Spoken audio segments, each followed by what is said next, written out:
আসসালামু আলাইকুম। আজ তৈরি করে দেখাবো গরুর গোশতের কোরমা। কোরমাটা বিভিন্ন অঞ্চলে বিভিন্নভাবে রান্না করে থাকেন। আমি হাঁটি ও হাড় ছাড়া মাংস নিয়েছি 1 কেজির বেশি। আদা রসুন বাটা আমার একসাথে দিয়ে দিলাম এবং দুধ দিয়ে দেবো। দুধ আমি আগে থেকে জাল দিয়ে রেখেছিলাম।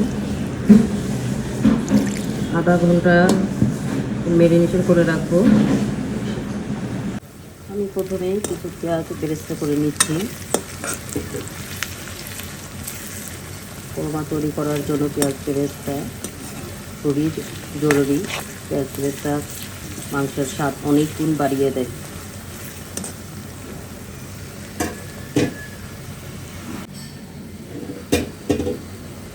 আমি এখানে কিছু পেঁয়াজ বাদামি কালার করব। কোরমার জন্য বাদামি কালার করলে কোরমাটা খেতে খুব টেস্ট হয়।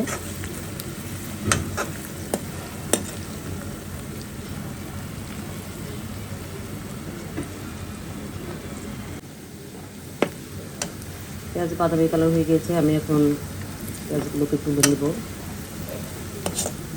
বেশি লাল করা যাবে না, তা না হলে তিতা লাগবে।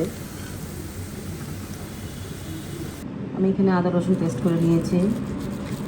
এটার মধ্যেই আমি না ধুয়ে এখন কিছু পেঁয়াজ দিয়ে দিব।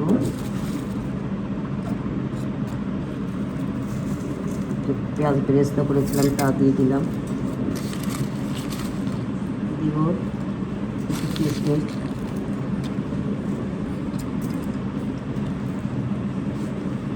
সামান্য পরিমাণে মিষ্টি দই। এটা চাইলে আপনারা স্কিপ করতে পারেন। এটা আমি স্বাদ বাড়ানোর জন্য দিয়েছি। সবগুলো উপাদান এখন আমি একসাথে ব্লেন্ড করে নিব। তেলটা গরম হয়ে আসছে। এখন দিয়ে দিলাম তেজপাতা, এলাচি, দারুচিনি, সামান্য পরিমাণ পেঁয়াজ।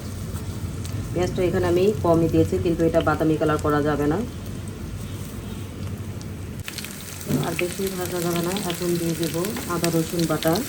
যেহেতু আমি মাংসের মধ্যে আদা রসুন বাটা দিয়েছি, পরিমাণটা আপনারা কম বেশি করে দেবেন। আমি যে স্পেশাল মশলাটা করে রেখেছিলাম এখন তা দিয়ে দিব। আমি কাঁচামরিচটা দেখাতে ভুলে গিয়েছিলাম, করে দিয়েছি। হচ্ছে কোনো মশলাই ওয়েস্ট করা যাবে না।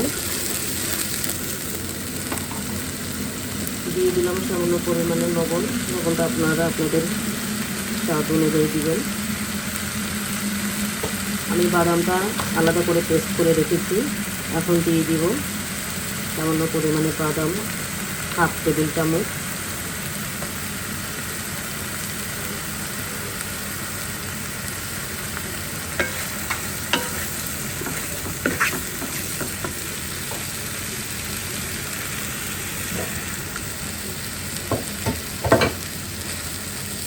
মশলাটাকে এখন ভালোভাবে কষিয়ে নিতে হবে যতক্ষণ পর্যন্ত গন্ধ না যায়।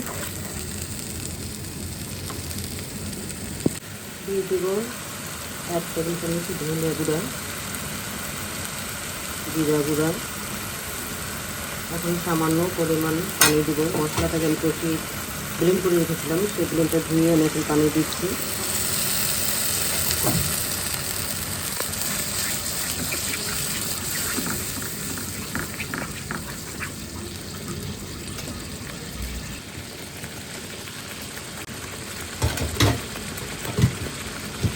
এখন দিয়ে দিব যে মাংসগুলো ম্যারিনেশন করে রেখেছিলাম মাংসগুলো।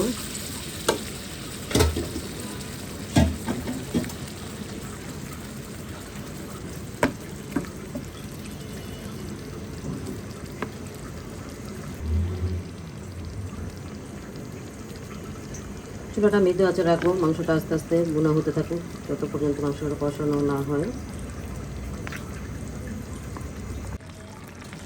ঝোল অনেকটা টেনে নিয়েছে। এই পর্যায়ে আমি আবার একটু দুধ দিয়ে নিব।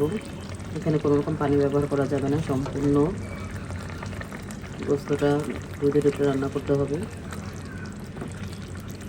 আমি যে স্পেশাল মশলাটা ব্লেন্ড করেছি তখন সামান্য পরিমাণ পানি মিশিয়েছিলাম, যেহেতু মশলাগুলো ব্লেন্ডারে লেগেছিল। তাই এখন আবার 15 মিনিটের জন্য আমি রেখে দিব। আঁচটা মিডিয়াম আঁচে রাখতে হবে। যত ভুনা হবে তত টেস্ট হবে। এরপর যে আমি আর একটু দুধ দিয়ে নেব। যে ব্রেস্তা করে রেখেছিলাম তা এখন দিয়ে দিচ্ছি।